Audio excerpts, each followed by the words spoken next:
मठा दे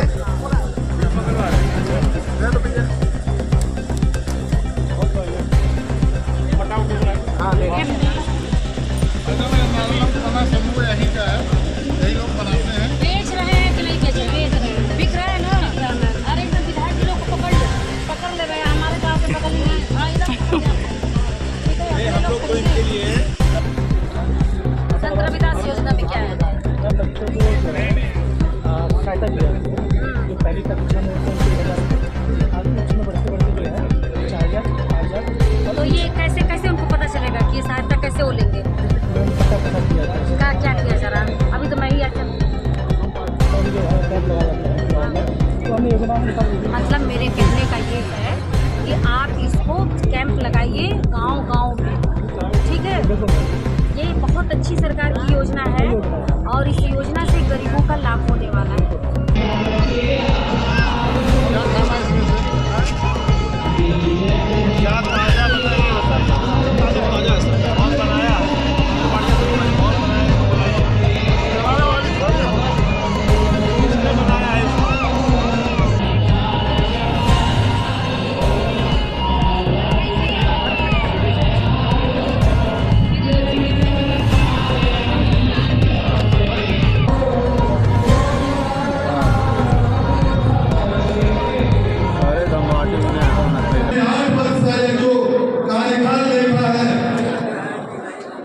जिस उत्तर प्रदेश की पहचान हुआ करती थी,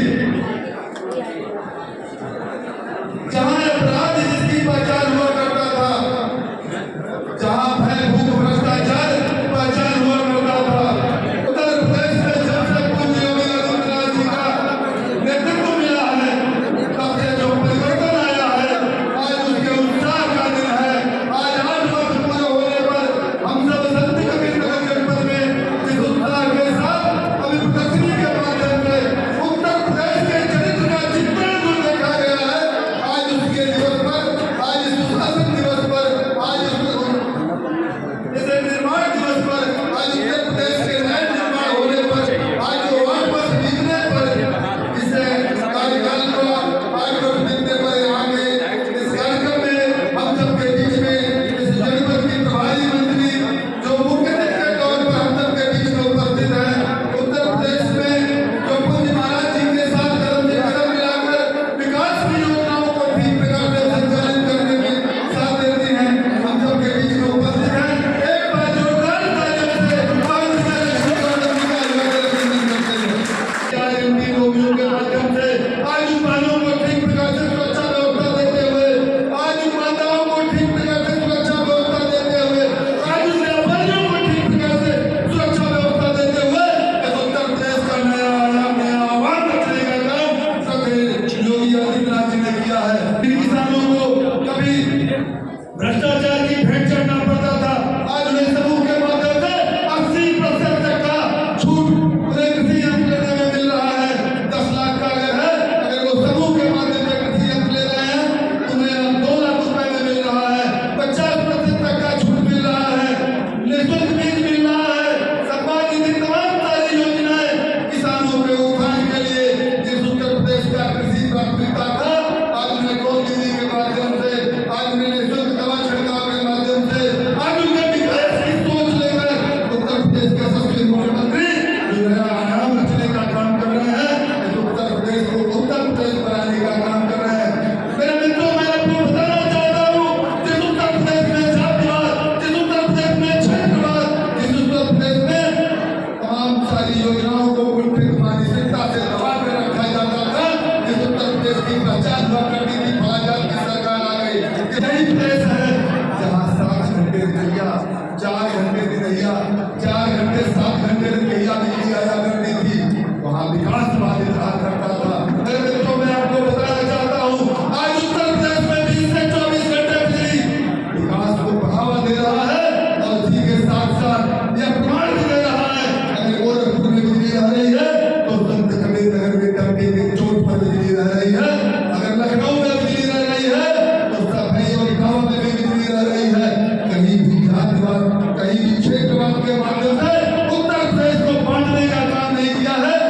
योगी आदित्यनाथ जी ने विकास की जो धारा बढ़ाया है, विकास का जो नया आयाम खड़ा किया है, मेरे मित्रों, आज योगी आदित्यनाथ जी का उदाहरण पूरे देश में नहीं पूरे विश्व में लिया जा रहा है। देश की आजादी के बाद देश का सबसे बड़ा प्रदेश, परंतु विकास के मामले में वर्षों तक काफी पीछे रह गया। एक लंबे अवधि के बाद जब भारतीय जनता पार्टी की सरकार केंद्र में आदरणीय मोदी जी के नेतृत्व में बनी वर्ष 2014 में, और उसके पूर्व आप सभी को याद होगा कि भारत की जनता ट्राई कर रही थी, गरीबी, महंगाई, बेरोजगारी, भ्रष्टाचार चरम पर था, और आप सबने एक नए परिवर्तन के लिए एक ऐसे व्यक्ति के, एक ऐसे विराट व्यक्ति के व्यक्तित्व के स्वामी आदरणीय मोदी जी के नेतृत्व में जो सरकार बनाई, पहली बार मोदी जी ने जब संसद भवन में प्रवेश किया तो चौखट को प्रणाम करते हुए और देश के संविधान की शपथ लेते हुए उन्होंने देश के करोड़ों गरीबों के जीवन में परिवर्तन लाने का, उन्नति, विकास लाने का संकल्प किया। और वो संकल्प निरंतर अपने पूर्णता की ओर आगे बढ़ रहा है, और उसका परिणाम हुआ कि 3 वर्षों के पश्चात 2017 में आप सब ने मिलकर उत्तर प्रदेश में इतने बड़े बहुमत से पहली बार सरकार बनाई। सरकार का नेतृत्व करने के लिए एक संत को चुना गया जिनका नाम योगी आदित्यनाथ, परंतु जिनके हृदय में, शरीर के रोगों में वो चिंगारी थी, जो चिंगारी इस प्रदेश के झूठे माफियाओं को नष्ट करने में, जो चिंगारी इस प्रदेश के ऊर्जा विभाग को सफलता से संचालित करने में, वो चिंगारी जो इस प्रदेश के युवाओं को ताकत देने वाली, ऐसे नेतृत्व को आपने जब दिया तो उस नेतृत्व ने वर्ष 2017 से लेकर के 22 के बीच में जो कार्य किया, हर वर्ष एक संकल्प, कभी किसी वर्ष उत्तर प्रदेश को आज 8 वर्ष इस प्रदेश में योगी सरकार के और 10 वर्ष मोदी सरकार के पूरे हुए हैं। इस उपलक्ष्य में हम सब यहाँ एकत्रित हुए हैं और इस कार्यक्रम में मुख्य अतिथि के रूप में हम सबके बीच में उत्तर प्रदेश सरकार की मंत्री, इस जनपद की प्रभारी मंत्री विजयलक्ष्मी गौतम जी हैं।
उसके बाद